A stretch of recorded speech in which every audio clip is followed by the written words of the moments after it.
भाई आज मैंने बैठे, मैं भी भाई बीटेक वीटेक सब कर लिया था तब मैं बैठने को मिला था, उससे पहले मैं भी देखता ही था। ठीक है कोई नहीं। हाँ तानिया बैठी। चलो, कूलम्स लॉ क्या बोल रहा है कि अभी तक बच्चों देखो वहीं से स्टार्ट कर रहा हूँ दोबारा उस पॉइंट से जब मैंने आपको बताया था कि like charges repel each other and unlike charges attract each other. तो अट्रैक्शन और रिपल्शन तो हो रहा है, बट किस मैग्नीट्यूड से होगा? अट्रैक्शन और रिपल्शन का मतलब क्या है? There has to be some force between the particles. भाई अगर एक पार्टिकल दूसरे पार्टिकल को अपनी तरफ खींच रहा है या दूर भगा रहा है तो किसकी मदद से होगा? फोर्स की मदद से, है ना। अब देखो ज्यादा डीप में नहीं जाएंगे, अदरवाइज फोर्स को हम लोग कैसे डिफाइन कर रहे थे? फोर्स डिफाइन करने के लिए हमें फोर्स की प्रेजेंस को सेंस करना है। If some physical quantity can distort something, shape change कर दे, उसकी जगह बदल दे, उसके स्टेट ऑफ इनर्शिया को चेंज कर दे, तो क्या करता था? उसी को फोर्स बोलते थे। तो अब देखो अट्रैक्शन हो रहा है, रिपल्शन हो रहा है, तो मतलब क्या हो रहा है कि उसकी स्टेट ऑफ इनर्शिया को चेंज करना है, उसकी टेंडेंसी है ना। तो वो क्या किसके द्वारा होगी? फोर्स के द्वारा।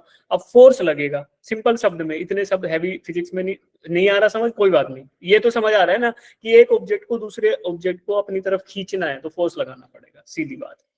अब वो फोर्स का मैग्नीट्यूड क्या होगा वो हमें मिलेगा कूलम्स लॉ से, कि कूलम्स लॉ है, कूलम एक साइंटिस्ट थे, उन्होंने डिस्कवर किया ये, और उन्होंने ये मैथमेटिकल रिलेशनशिप एस्टेब्लिश किया जिसका नाम रखा गया उन्हीं के नाम पे, कूलम्स लॉ। इसको दूसरा नाम बोलते थे inverse square law. Inverse square law इसका एग्जैक्ट नाम नहीं है, बट ये ऐसे बोलते हैं इस इन वाले लॉज को जो आर स्क्वायर के वेरिएशन से जाते हैं। जैसे कि फोर्स ऑफ ग्रेविटी क्या था बच्चों? G M1 M2 upon R, R square. तो वो भी सेंटर टू सेंटर डिस्टेंस था। अब देखो F G was also directly proportional to 1/r square, तो ये भी इनवर्स स्क्वायर लॉ था, जैसा कि यहाँ दिख रहा है आपको 1/r स्क्वायर।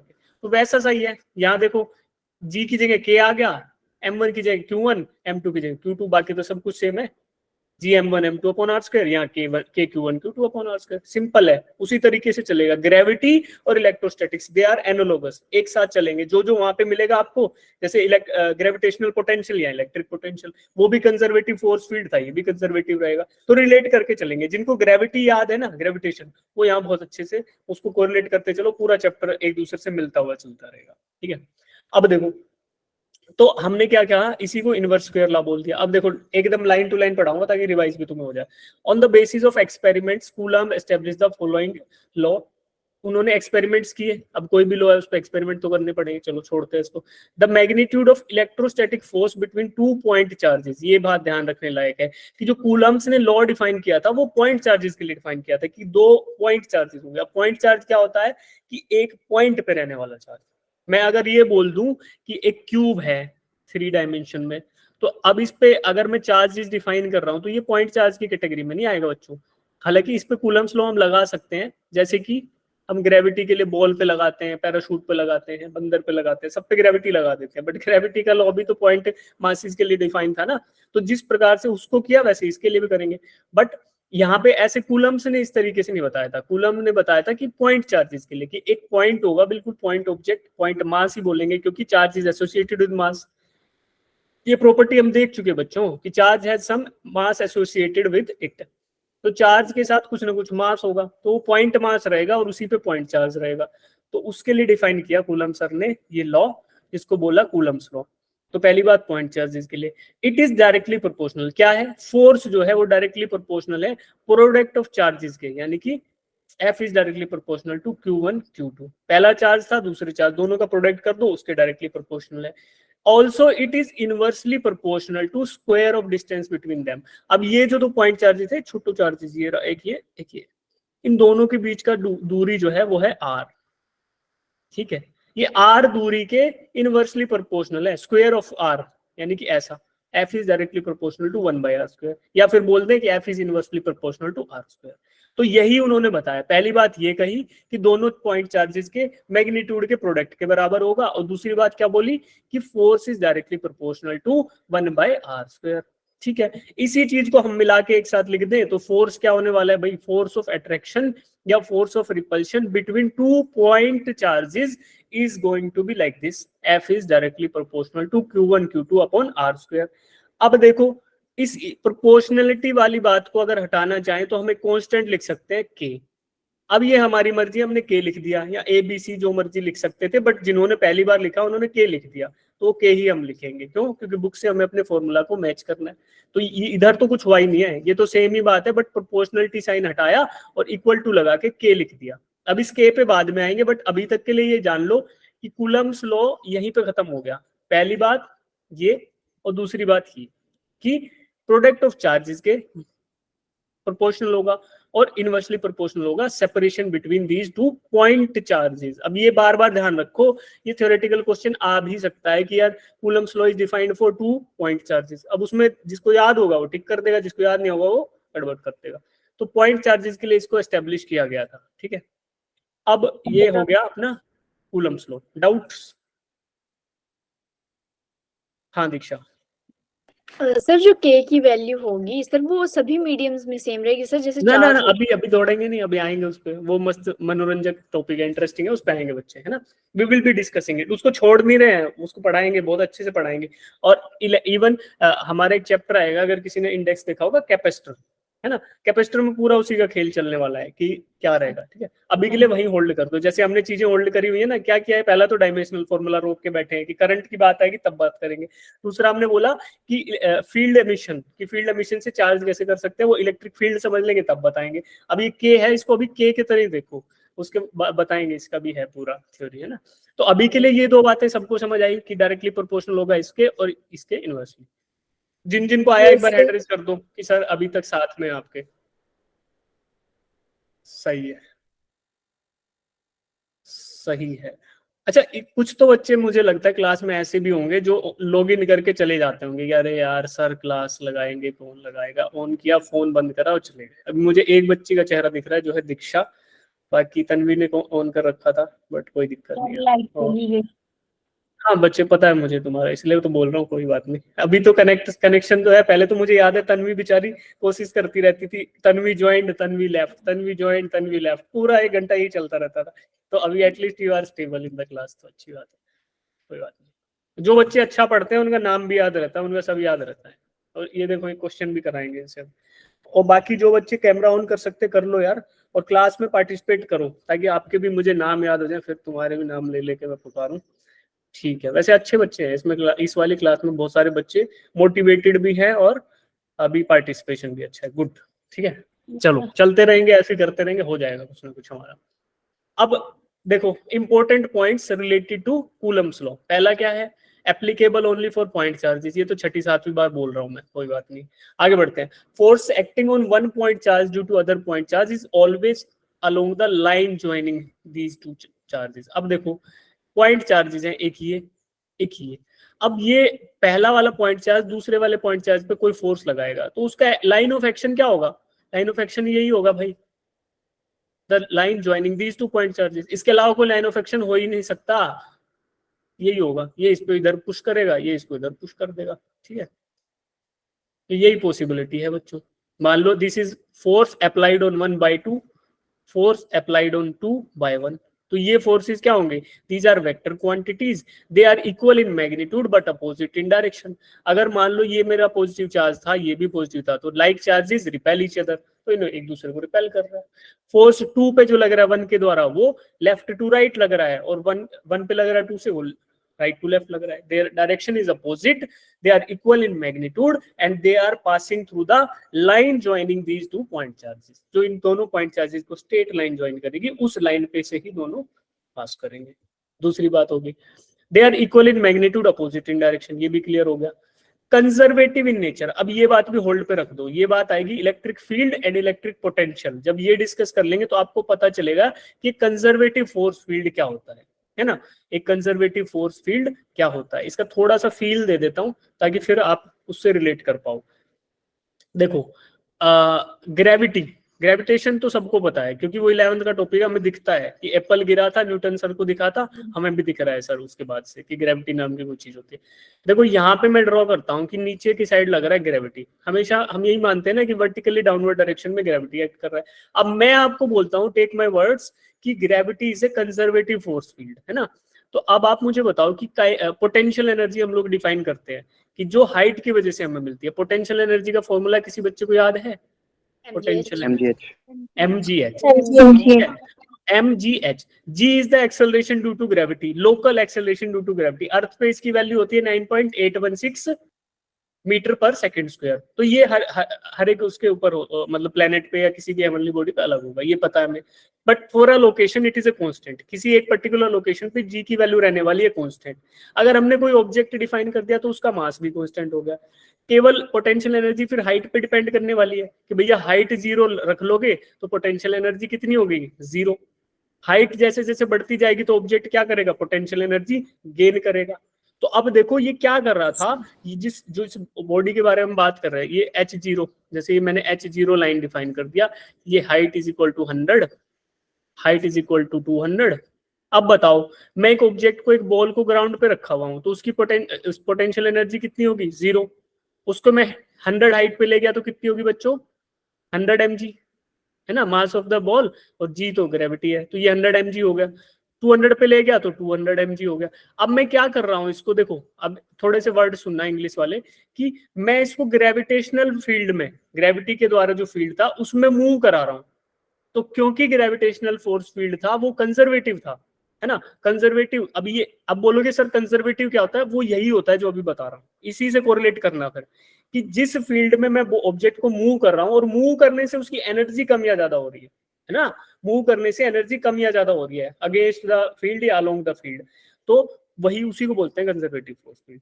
कैसे रिलेट करोगे, जब भी कंजर्वेटिव फोर्स फील्ड की बात आएगी तो ऐसे ही याद करना कि gravity is a conservative force field, और ग्रेविटी में हम ऊपर या नीचे ऑब्जेक्ट को मूव करते हैं तो हमारी energy stored in the object कम या ज्यादा होती रहती है। जब 0 पे आ गए यानी कि रेफरेंस पॉइंट पे आ गए, या फिर ओरिजिन पे आ गए, या फिर डेटम पे आ गए, ये शब्द यूज करे जाएंगे, ओरिजिन, ग्राउंड, 0 पॉइंट, डेटम, ये सब आते रहेंगे।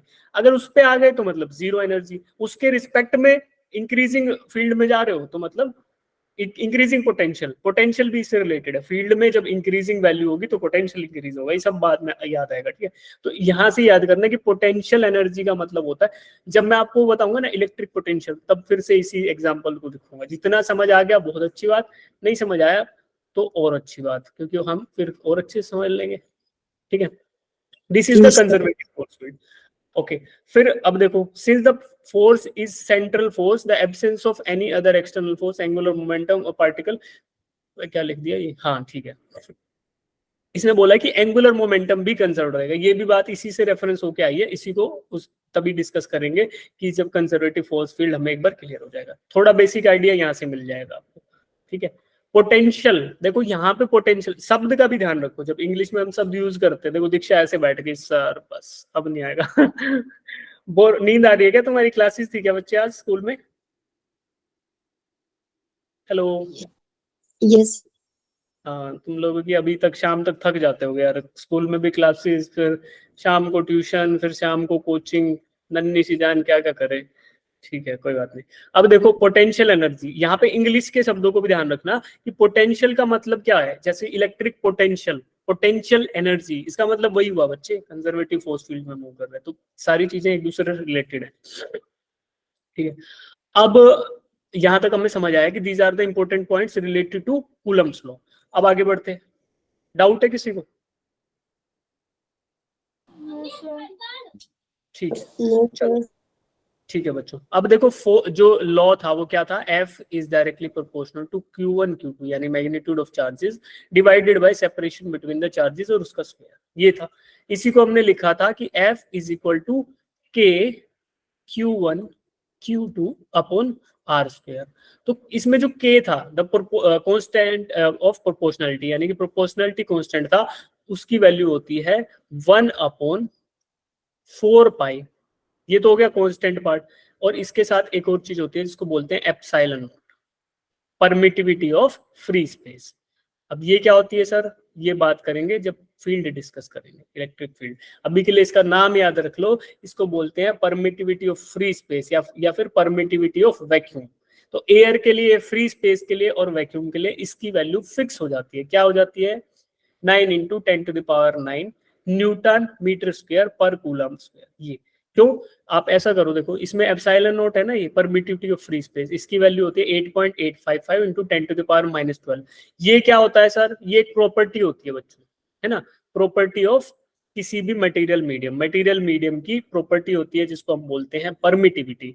और फॉर फ्री स्पेस, जैसे हम क्या बोलते हैं, एयर की डेंसिटी क्या होती है 1.2 किलोग्राम पर मीटर स्क्वायर, है ना, ऑन अर्थ सरफेस पे इतनी होगी।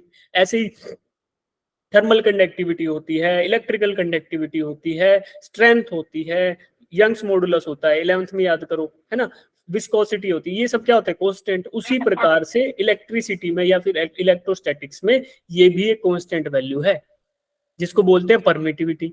और अलग अलग मटेरियल मीडियम के लिए, अलग अलग मटेरियल के लिए अलग अलग जो हमारे ऑब्जेक्ट्स होंगे उनके लिए होगा अलग अलग। तो फ्री स्पेस के लिए, वैक्यूम के लिए, एयर के लिए या फ्री स्पेस के लिए इसकी वैल्यू जो होती है वो 8.85 इंटू 10⁻⁻12, ये याद रख सकते हो। ये होती है। यूनिट क्या होंगे जी, यूनिट इसके हिसाब से एडजस्ट कर लो। ये किसी को यूनिट याद ना रहे, मान लो क्वेश्चन में ये पूछ लिया जाए कि what are the unit of permittivity, अब हो जाएगा धुआं, नहीं होना है भाई। हमें पता है ना डायमेंशनलिटी, होमोजेनिटी ऑफ डायमेंशन का जो हमने फॉर्मूला पढ़ा था यूनिट एंड डायमेंशन में, कि दोनों साइड यूनिट बराबर होने चाहिए। तो देखो force is equal to K Q1 Q2 upon R square, ऐसा होगा, ये तो फॉर्मूला याद है। अब फोर्स के यूनिट हमें पता है जी, क्या होता है, मास इंटू एक्सेलरेशन। मास का होता है m और एक्सेलरेशन का LT-2। तो ये हो गया डायमेंशनल फॉर्मूला ऑफ फोर्स। अब होमोजेनिटी ऑफ डायमेंशन से ये भी पता है कि जो लेफ्ट हैंड साइड में होंगे वही राइट हैंड साइड में होने वाले हैं। तो जो राइट में बच गया ना उसको भी उड़ा दो, इस तरीके से ले आओ तो बच जाएंगे। हमें Q का पता है, Q का फॉर्म अभी क्या देखा था, डायमेंशनल फॉर्मूला क्या था बच्चों, T1I1 है ना, और ये R स्क्वायर। तो जब इनको नीचे इसके क्या आएगा, T1I1 था, दो बार मल्टीप्लाई हो तो T2I2 कर दूं इसको, और नीचे R था तो ये क्या हो गया L2। ठीक है, अब इसको इधर ले जाओ, काट पीट लो जो करना है। उसके बाद जो भी वैल्यू आएगी वो K के यूनिट देंगे। K में क्या है 1/4 पाई, तो ये तो कांस्टेंट है। कांस्टेंट एक स्केलर क्वांटिटी होती है, उसके कोई यूनिट्स नहीं होते। बच गया एप्सिलॉन नॉट, जो K के है उसके उल्टे वाले होंगे एप्सिलॉन नॉट के, यानी परमिटिविटी के। तो इस हिसाब से करोगे तो आपको कूलम्ब स्क्वायर पर न्यूटन मीटर स्क्वायर ये यूनिट मिलने वाले हैं परमिटिविटी के। और उससे जस्ट उल्टे मिलने वाले हैं किसके, 1/4 पाई एप्सिलॉन नॉट, या फिर K, जो अभी दीक्षा पूछ रही थी ना K क्या होता है, उस K के यूनिट पूछोगे तो वही हो गए उसके उल्टे, न्यूटन मीटर स्क्वायर पर कूलम्ब स्क्वायर। तो कूलम्ब नीचे चला गया, कूलम्ब स्क्वायर, और न्यूटन मीटर स्क्वायर ऊपर आ गया। परमिटिविटी के उसको अपोजिट है, कूलम्ब स्क्वायर ऊपर और न्यूटन मीटर स्क्वायर नीचे। ठीक है, तो ये वैल्यू आप याद रख सकते हो। और अगर ये याद ना रहे, वैसे तो रखनी ये भी याद है, तो ये भी याद रख सकते हो, 9 × 10⁻⁹। तो अभी हमारे लिए टास्क सिंपल हो गया कि K की वैल्यू क्या हो गई जी, 9 × 10⁻⁹। ठीक है, अब यूनिट याद रहे तो बहुत अच्छी बात, नहीं याद रहे तो कोई इतना दिक्कत आएगी नहीं उसकी वैल्यूज कैलकुलेट करने में। बट अगर क्वेश्चन पे में यही पूछ लिया कि यूनिट बता दो तो फिर तो देखो कैलकुलेट कर दो। ठीक है, अब डायमेंशनल फॉर्मूला, जब आप ये सब करके, ये वाला जो कैलकुलेशन करके काट पीट के आओगे तो ये ऐसा आ जाएगा m-1 L-3 T4 A2। ठीक है, ऐसा हो जाएगा। अब ये वाला वेक्टर फॉर्म में है, इसको अभी डिस्कस करूंगा डिटेल में। ये वेक्टर फॉर्म में भी लिख सकते हैं किसको, कूलम्ब्स लॉ को। और यही पूरा तरीका है लिखने का ना, complete form is the vector form, क्योंकि यहाँ पे बच्चों फोर्स है वो वेक्टर क्वांटिटी है। अभी तक इसके इन फॉर्मूलाज के बेसिस पे तो हम स्केलर वैल्यूज यानी केवल और केवल मैग्नीट्यूड्स कैलकुलेट कर सकते हैं। बट अगर उसको पूरा vector with along with direction करना है तो this is the complete Coulomb's law. इसको मैं अच्छे से डिस्कस करूंगा, अभी के लिए देख लो। ये ऐसा ही रहेगा कि नीचे r³ आ जाएगा, ऊपर r वेक्टर। तो इसको बस डायरेक्शन कंपोनेंट इसमें ऐड करने के लिए ऐसा हो जाता है। तो अब बताओ, मैं 3 चीजें बता रहा हूं, इनमें से क्या किसी को कोई डाउट है तो पूछ लेना। पहली बात, कूलम्ब्स लॉ क्या बोलता है कि it is directly proportional to the magnitude of the charges, यानी कि F is directly proportional to Q1 and Q1 into Q2। ठीक है, force is also directly proportional to 1/r²। तो इन दोनों बातों को लिख दिया इकट्ठा करके यहाँ पे। फिर प्रोपोर्शनलिटी कांस्टेंट लिखा और इक्वल टू साइन लगा दिया K की वैल्यू हमने यहाँ निकाली है कि 9 × 10⁻⁹ होती है। इतनी बात सबको समझ आई? Yes, sir. आ गई? हाँ दीक्षा पूछो। सर के ये परमिटिविटी वाला नहीं लगा। बताऊंगा, अभी भूल जाओ। अभी ये बात याद है कि K = 9 × 10⁻⁹। 3 बात पूछी मैंने। देखो, पहली बात क्या, F is equal to K Q1 Q2 R square, ये फॉर्मूला। और दूसरी बात ये कि K की वैल्यू 9 × 10⁻⁹ मीटर पर स्क्वायर, ये आ गया ना। अभी के लिए याद रख लो, इसको पूरा डिस्कशन होगा कैपेसिटेंस में तो बहुत अच्छे से होगा, और इसके लिए मैंने सेपरेट डिस्कशन रख रखा है। तब तक के लिए होल्ड करो अपने ख्यालों को। यस ठीक है, ठीक है। और किसी बच्चों को डाउट है पूछो, इसमें पूछो कि ये फोर्स वाला कंसेप्ट क्लियर है ना, ये वाला और इस स्लाइड में जो प्रॉपर्टीज हमने डिस्कस करी, apart from fourth and fifth one, ये इलेक्ट्रिक फील्ड डिस्कस होने के बाद आएगा। या किसी को ये कंजर्वेटिव फोर्स फील्ड का थोड़ा डाउट है? अभी चलो ईमानदारी से बताना, ठीक है, अभी नहीं समझाऊंगा इसको कंजर्वेटिव फोर्स फील्ड को, बट जिन जिन बच्चों को इसमें डाउट है वो प्लीज एक बार हैंड रेज कर दो कि सर ये कंजर्वेटिव फोर्स फील्ड का समझ नहीं आता है मुझे, ईमानदारी से, फिर इसका कुछ और जुगाड़ करके लाऊंगा मैं क्लास में समझाने के लिए। ठीक है, हाँ, तो हमें अभी देखो इतनी ईमानदारी रखनी है बच्चों, ऐसे नहीं करेंगे, नहीं तो फिर क्या होता है ना, चीजें पाइल अप हो जाएंगी और आप खुद से क्या करोगे जब क्लास में नहीं पूछ पाते, सोचते हो कर लेंगे, नहीं होता यार, वो नहीं होता। मैं भी स्टूडेंट था, आप भी हो, है ना, तो चीजें हम पाइल अप नहीं करेंगे। तो ये ठीक है, इसका कुछ जुगाड़ निकाल के लाएंगे, अगली क्लास में जिफ वगैरह से पढ़ाएंगे। ठीक है, ठीक है, कर लो हाथ नीचे, बहुत संख्या है अभी। ओके, अभी हमें फॉर्मूला पता चल गया जी, F is equal to K Q one Q two upon R square, और K की value 9 into 10⁻⁹ newton metre square पर कूलम स्क्वायर ऐसे होती है। अब इन 2-3 बातों को याद रखते हुए इससे रिलेटेड क्वेश्चन करने की कोशिश करेंगे। पढ़ो इस क्वेश्चन को एक बार, पढ़ो बच्चों। मैं गायब हो जाता हूँ, मेरा चेहरा नहीं दिखेगा, तो मैं क्वेश्चन पढ़ लो।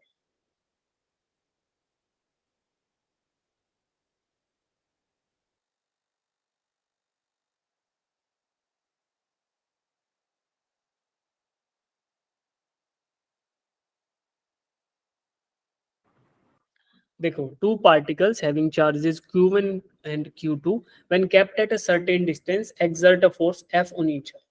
If the distance between the two particles is reduced to half and the charges on each particle is doubled, then what will be the force between the particles? इसमें दो केस बनेंगे बच्चों, एक तो पहला वाला जो दिया हुआ है और दूसरा वाला जो इसने बताया कि ऐसा ऐसा कर लो।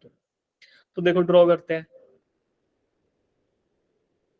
कितने बच्चे कर पा रहे हैं कि सर कर लेते हैं, बस थोड़ा टाइम दो, फॉर्मूला लिख देता हूं,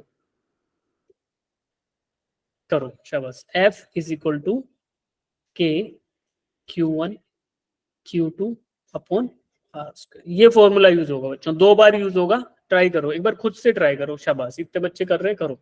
आपका आंसर आ जाए तो चैट बॉक्स में नहीं, वैसे हैंड रेज कर लेना कि सर आ गया। अभी के लिए मैं सबके हाथ नीचे कर देता हूँ।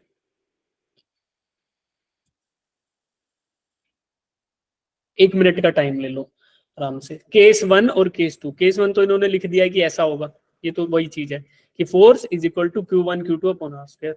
सेकेंड इसने बोला कि the distance between the two particle is reduce to half, अगर जो R डैश बोल दे, R1 बोल दिया इसको, तो ये क्या हो गया R/2, जो पहले R था उसका हाफ हो गया, और चार्जेस आर डबल्ड, यानी कि Q1 dash is equal to 2Q1 और Q2 dash is equal to 2Q2। अभी डैश वैसे डरना नहीं है भाई, डैश का मतलब कुछ नहीं है, बस थोड़ा अलग उसका नाम लिख दिया।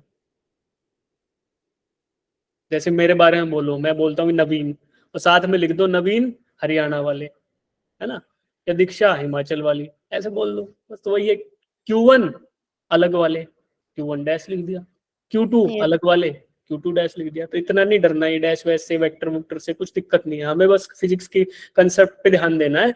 अगर उतना उस कंसेप्ट पे फोकस रखोगे तो बाकी सारी चीजें मैथमेटिक्स से रिलेटेड है, आ जाएंगी। 5-6 क्वेश्चन करोगे, ये डैश वैश वेक्टर क्वांटिटीज इधर से उधर करना सब हो जाएगा। इवन इंटीग्रेशन डिफरेंशिएशन से बहुत बच्चों को डर लगता है जो नीट की तैयारी करते हैं, और अभी मैं हैंड रेज करने के लिए बोलूंगा तो मुझे पता है कि 90% से ज्यादा जनसंख्या हाथ ऊपर कर लेगी, है ना, बहुमत आ जाएगा।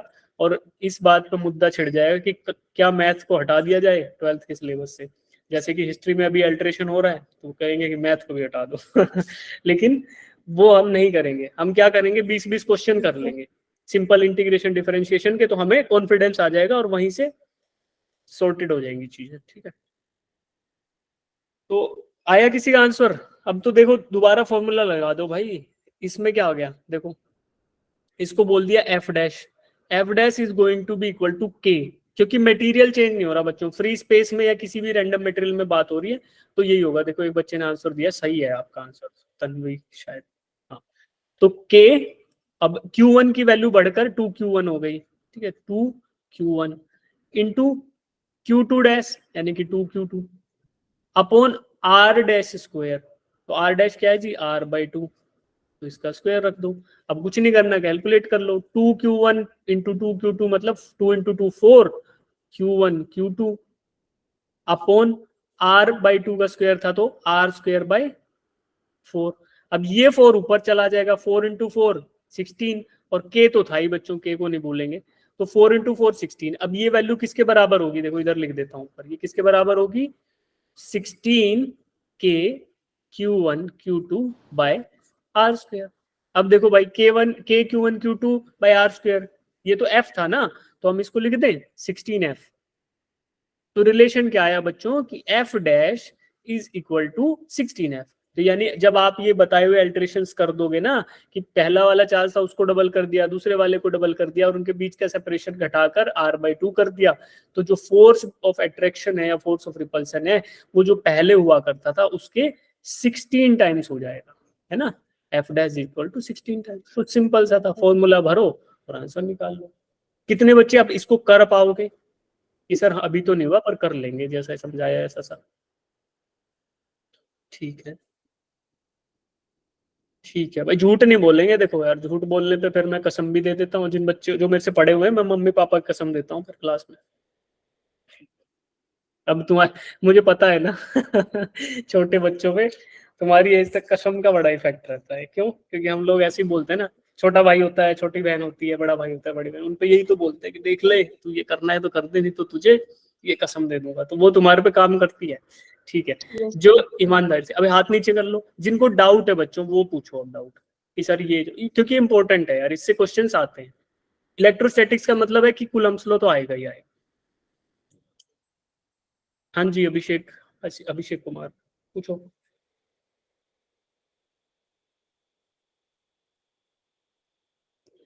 अरे डाउट वाले पूछ लो, एक और क्वेश्चन बोलूंगा फिर नहीं होगा, फिर तो पता ही चल जाएगा तुम्हारा, तुम्हारा जो गड़बड़ घोटाला है वो एकदम सामने आ जाएगा। हाँ अनुपमा जी पूछिए। सर ये क्वेश्चन ना एक बार रिपीट कर दो फिर से। ओके अभी तुम्हारे डाउट भी इस तरीके से आते हैं, सर पूरा ही रिपीट कर दो। ठीक है, एक बार फिर से पढ़ा रहा हूँ अच्छे से, जिनको समझ नहीं आया फिर से ध्यान से सुन लो, नहीं तो अगला क्वेश्चन फिर उसमें गड़बड़ हो जाएगी। ठीक है, लाइन टू लाइन बता रहा हूँ, और इस तरीके के क्वेश्चन आते हैं भाई तुम्हारे एग्जाम में। ठीक है, नीट में ऐसे क्वेश्चन आते हैं। और इस वाले क्वेश्चन की अच्छी बात क्या है कि इस क्वेश्चन की अच्छी बात ये है कि इसमें ना तो इंटीग्रेशन लगा, ना इसमें डिफरेंशिएशन लगा, ना कुछ हुआ, एकदम लवली सा क्वेश्चन पूछ लिया एग्जामिनर ने, तुम्हारी टेस्टिंग भी हो गई और कम टाइम में क्वेश्चन भी हो गया। तो ऐसे क्वेश्चन नीट के लिए गुड कैंडिडेट है, मतलब इस तरीके के क्वेश्चन नीट में पाए जाते हैं। ओके, ऐसे इसी के भाई बंधु इधर उधर के, कोई छोटा भाई कोई बड़ा भाई, तो मिलता है। अब देखो, two particles having charges Q1 and Q2, Q1 charge था, एक Q2 चार्ज था, when kept at a certain distance, किसी सर्टेन डिस्टेंस, तो हम बोल देते हैं let the distance be distance between these two point charges. एक पॉइंट चार्जेस था जिसको बोला Q1, इस पॉइंट चार्ज पे जो चार्ज है वो Q1 है, दूसरा पॉइंट चार्ज है उस पे चार्ज है Q2, और एट अ सर्टेन डिस्टेंस, तो बच्चों इस सर्टेन को हटा के हम मान लेते हैं let the distance be R, इसको R मान लिया, तो ये हो गया हमारा केस 1। एक्सर्ट फोर्स F, अब ये खुद बता रहा है कि ये फोर्स F के एक्सर्ट कर रहे हैं, तो हम कूलम्स लॉ से लिखते हैं, by Coulomb's law F is equal to K Q1 Q2। भाई चार्ज, दोनों चार्जेस का मैग्नीट्यूड, तो पहले वाले का Q1 है और दूसरे वाले का Q2 है। ठीक है, तो इसको लिखा Q1 Q2, और K तो प्रोपोर्शनलिटी कांस्टेंट था तो ऐसे ही लिख दिया, अपॉन R², सेपरेशन का स्क्वायर, ये तो फॉर्मूला ही है K Q1 Q2 upon R²। तो देखो पहला कंडीशन इसने दे दिया और बोल दिया कि फोर्स ही होगा। अब दूसरा क्या पूछ रहा है, इफ द डिस्टेंस, अगर distance between the two particles is reduce to half, अगर इस डिस्टेंस को आधा कर दिया जाए, तो आधा क्या होगा भाई, R का आधा क्या होगा, R/2, R/2 है ना। तो अभी इस डिस्टेंस पहले इनिशियली R था, उसको घटाकर क्या कर दिया, R/2 कर दिया, हो गया, डिस्टेंस कम कर दिया। And the charge on each particle, और हर एक पार्टिकल पे, दोनों ईच पार्टिकल पे जो चार्ज है उसको डबल कर दिया जाए। तो पहले वाले पार्टिकल पे चार्ज था Q1, इसको डबल करके लिखूंगा तो क्या हो जाएगा बच्चों, 2Q1।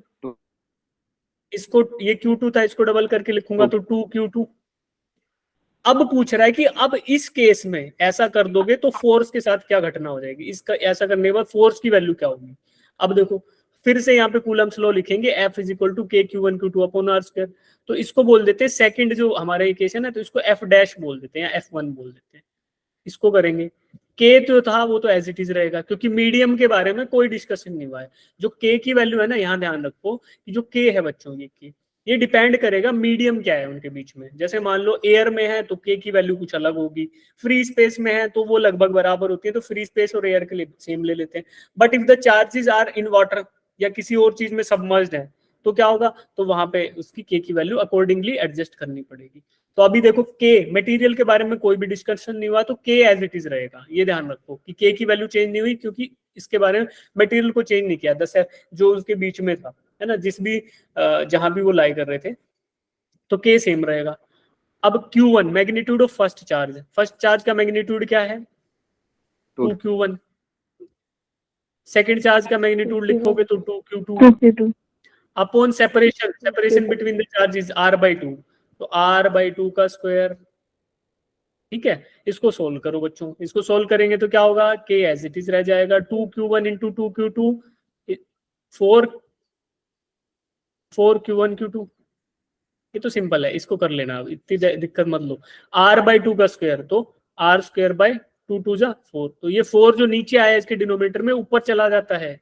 जिनको ये नहीं पता कि ऊपर चला जाता है वो क्वेश्चंस करो, तब पता चलेगा कि जो ऊपर ऊपर जाएगा तो पता चल जाएगा कि हाँ कहाँ से चीजें ऊपर जाती हैं। ठीक है, तो इसका एक ही समाधान है बच्चों, क्वेश्चन करना। ठीक है, तो क्या होगा 4 इंटू 4, अभी देखो एक ही स्टेप में लिखता हूँ, 16 के Q1 Q2 bye R²।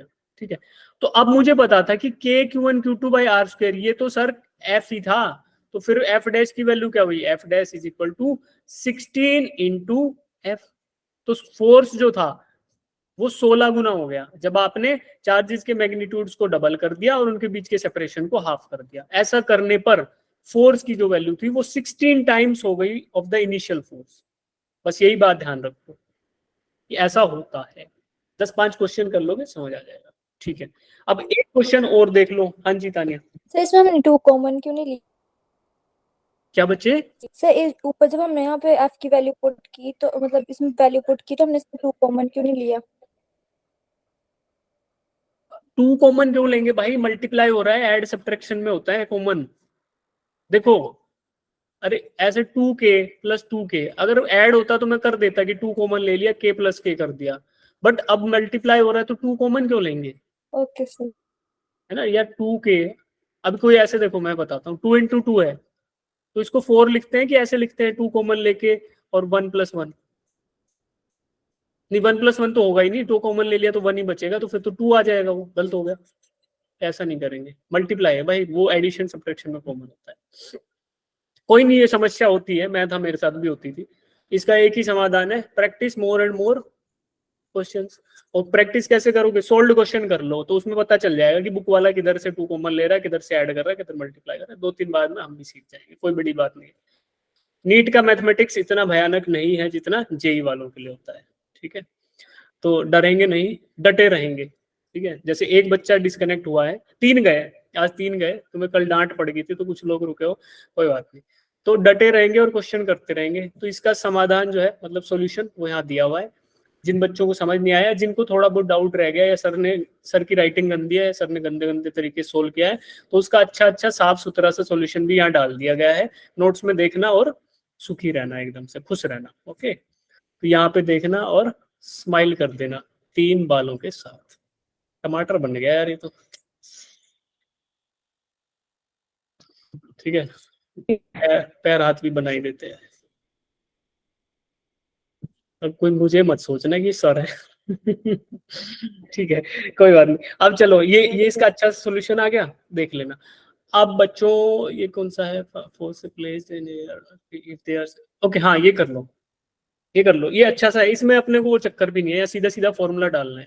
Formula फिर से लिख देता हूँ, जिन्होंने जिंदगी में पहले बार वो फॉर्मूला देखा है, के Q1 Q2 अपॉन R²। ठीक है बच्चों, अब ये तो हो गया मैग्नीट्यूड वाला, वेक्टर फॉर्म में कल कराऊंगा, ये मैग्नीट्यूड वाला फॉर्मूला हो गया। अब इसमें जो k की वैल्यू है वो 9 इंटू 10 टू द पावर 9 होती है। ठीक है, ये वैल्यू रख दो। यूनिट क्या होता था जी, न्यूटन मीटर स्क्वायर पर कूलम स्क्वायर। तो यूनिट का इधर खेल नहीं है इतना, बट आप क्या करना है, इसको इस वैल्यू को रख लो, बाकी चीजें क्वेश्चन में दे रखी है।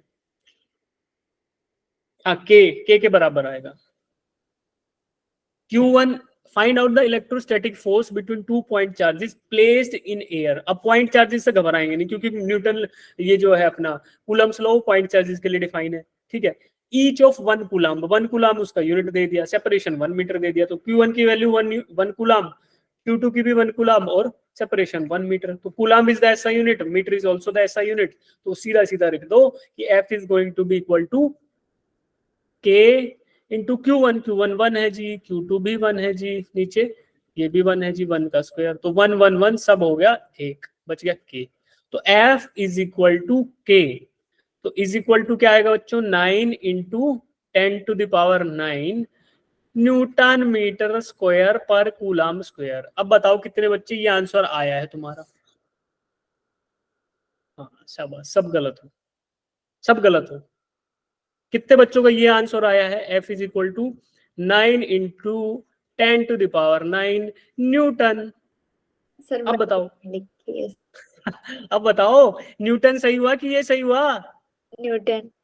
न्यूटन सही हुआ ना। तो फिर मैं तब तुम्हें चीख के जब पढ़ा रहा था यूनिट एंड डायमेंशन, तो मैंने क्या बोला था कि फिजिक्स में जब पूरी बात लिखनी हो तो यूनिट के साथ लिखो, अदरवाइज कोई मतलब नहीं तुम्हारी बात। अब मैंने देखो यूनिट डेलिबरेटली गलत कर दिया, तुम लोग फैल गए कि हाँ हाँ सर हमारा भी आया। नहीं भाई, ये गलत आंसर है। F is equal to K, ये बात भी तुम्हारी पार्शियली गलत है बच्चों। अगर मैं सही सही लिखूं ना तो ऐसे लिखा जाएगा बच्चों, F का magnitude is equal to K का भी मैग्नीट्यूड, है ना। केवल मैग्नीट्यूड इक्वल है, दोनों बराबर नहीं हुए हैं। तो क्या आएगा बच्चों, F is equal to 9 into 10⁹ newton. तो ये वाला बात तो बिल्कुल सही है, इसको कोई काट नहीं सकता। क्यों? क्योंकि मुझे पता है any physical quantity has a magnitude and a unit and I have specified both of them. तो मैंने यूनिट भी लिख दिया और साथ में उसका मैग्नीट्यूड आया वो भी लिख दिया, तो बात हो गई पूरी। अब इसको काटो, नहीं कट सकता। This is the most right answer, खत्म बात, है ना। अब देखो फोर्स के इसकी डायरेक्शन भी लिख दें। अगर ये तो केवल मैग्नीट्यूड की बात करिए, मैग्नीट्यूड के साथ ही यूनिट होता है, but if we want to discuss about direction, पूरा बताओ जी। ये बताओ, ये नहीं बताया आपने, तो क्या बताओगे? 9 इंटू 10⁹ न्यूटन। और फिर जो रेफरेंशियल डायरेक्शन होगी किसकी, from point from Q1 to Q2, या फिर कुछ और भी, है ना। अगर north south east west define कर लें, एंगल्स डिफाइन कर लें, डेटम डिफाइन कर लें, बोल देते हैं कि एक्स वाई प्लेन है और ये 0, ये एक्स है, ये वाई है, और ये पॉइंट चार्ज इधर था Q1 वाला और ये इधर था Q2 वाला, तो हमें पता चल जाएगा कि यार इनके बीच में ये है, तो अलोंग द एक्स एक्सिस है तो 0 डिग्री एंगल आएगा। तो उस तरीके से भी डिफाइन कर सकते हैं। बट फोर्स में जब डिफाइन करोगे तो एंगल भी, जब वेक्टर में डिफाइन करोगे तो आपको डायरेक्शन भी देना पड़ेगा। बट उस वो यहाँ पे इतना पंगा है नहीं, we just want to answer it in terms of magnitude. तो फिर वो चक्कर नहीं है, बस हम F बता रहे हैं, है ना। बार बार ये भी ध्यान रखो, माइन्यूट डिटेल्स होती है बच्चों। देखो ये वेक्टर हो गया, ये अब बताना 8 सेकंड में 3 चीजें बताऊंगा, हैंड रेज करके आंसर देंगे, मैं पूछूंगा, ठीक है। कितने बच्चों को लगता है ये जो चीज मैंने लिखी है ये वेक्टर है?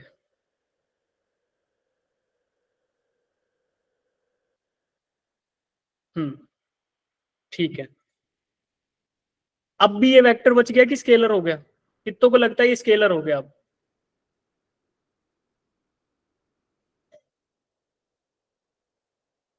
कितनों को लगता है वेक्टर ही है?